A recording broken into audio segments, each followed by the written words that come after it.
Welcome back, folks, to Jaded Joy Stories. I'm your host, Brutus, and today, we're diving into the captivating world of malicious compliance.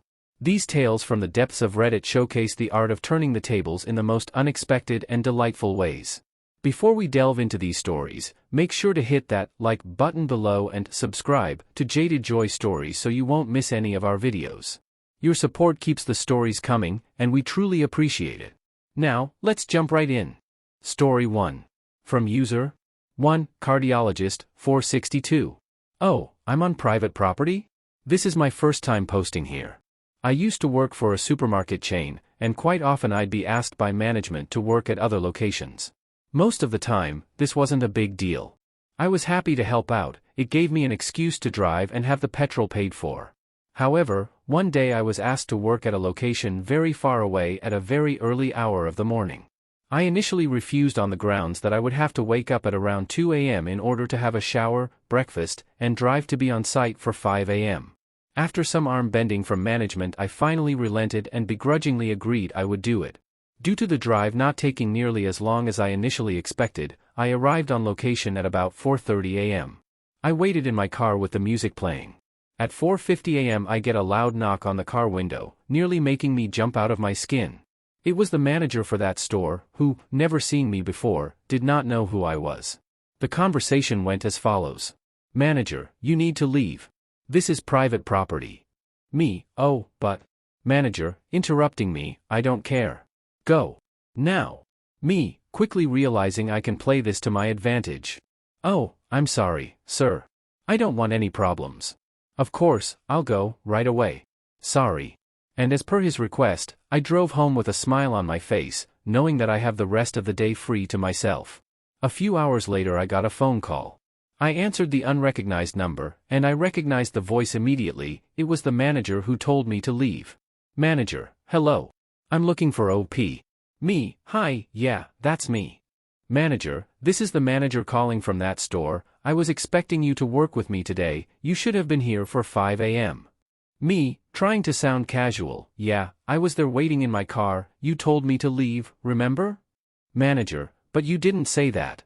Me, interrupting, there are no ifs or buts. I was on private property and was asked to leave. I was legally obliged to do so. Manager, right. But don't you think? Me, interrupting, it doesn't matter what I thought. I was asked to leave private property. I'm not going to break the law and risk getting in trouble with the police. It was at this point he hung up on me. I expected to get in trouble for what had happened, but I never heard anything more about it. This was a few years back now too. It's one of my favorite stories to tell. I hope you enjoyed it. Wow. OP turned an early morning request to work into an unexpected day off. Dodging trouble with a clever twist of words, OP had the rest of the day to themselves, all because the manager asked them to leave, and so they did. Let's move on to Story 2. The Old Bait and Switch. From user Gopher56. Once upon a time I, like many people after the new year, joined Planet Fitness with my girlfriend, now wife. We did not go to the gym, and this continued now that we had a gym membership. After a year or so of not going to the gym, we decided to go in one day just for something to do. They wouldn't let us in due to the card that we used for my wife's membership had expired and our account was due over $100. They agreed that we could go in as long as we got it under $100. We paid the remaining amount and canceled her membership, switching mine to a premium membership so that we could both get on using mine. After probably another year of them collecting my money for little in return, I joined the army as a way to escape the ever-rising cost of family health insurance. I thought, this is great, now I have a reason to work out, and I'll use my Planet Fitness premium membership that lets me use any of their gyms around the country. However, upon moving to our first duty station I found that 1. I worked out every morning with a group of people outside. And 2. There are several gyms on base, usually nicer than Planet Fitness. So I went to cancel my membership. Here's where they really pissed me off.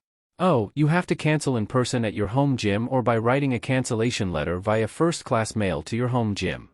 The problem being that my home gym was over 700 miles away, and I didn't want to wait long enough for them to get the letter and process it. I left and began my Planet Fitness contract research. Armed with knowledge, I returned to the closest store the next day. Employee, good morning, sir. Me, oh, good morning. Can you help me out? I don't necessarily want to pay for the black membership anymore, but my home gym is in Ohio. Can I change my home gym to this location? Employee: Of course, sir. I'd be happy to assist you. Once all the exchanging of information had been completed, I dropped the bomb. Is there anything else I can help you with? Me: Yes, actually.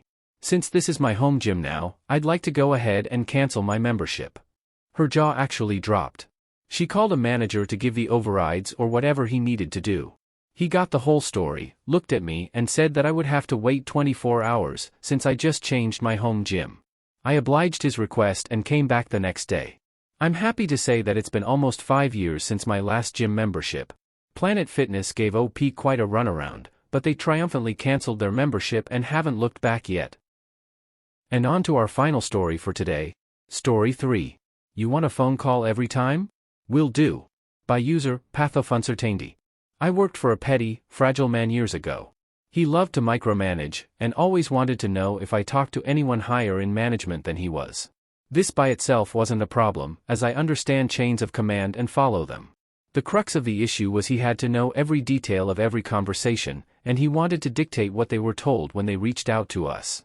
I was in a unique situation, because I have specialized education, which was very useful to top management. Because of this, they called me directly, frequently, every day of the week and at all hours. The baby boss had a huge problem with this because he wanted to control the technical information that I provided the big boss when he called with questions. I tried my best to loop baby boss in when these calls occurred, but big boss wanted me to speak freely and didn't want to wait for someone else to get on the call. Often, baby boss would call big boss after we spoke to try and take credit for what I told them, even though it was well known that he didn't have the same education/understanding that I did. Baby boss then demanded I call him every time big boss called me, and wanted a full recounting of our conversations. Cue malicious compliance. I followed his direction to the T. If big boss called me at 2 a.m. with a question, baby boss got a call at 2:15, but with a rambling retelling of our conversation, which often exceeded the length of the first call. After a few weeks, baby boss got tired, literally, of being woken up at all hours. He then demanded that I send him an email after every call with every detail. So I did that. I created these emails that would rival a high schooler who had an assignment with a minimum word count.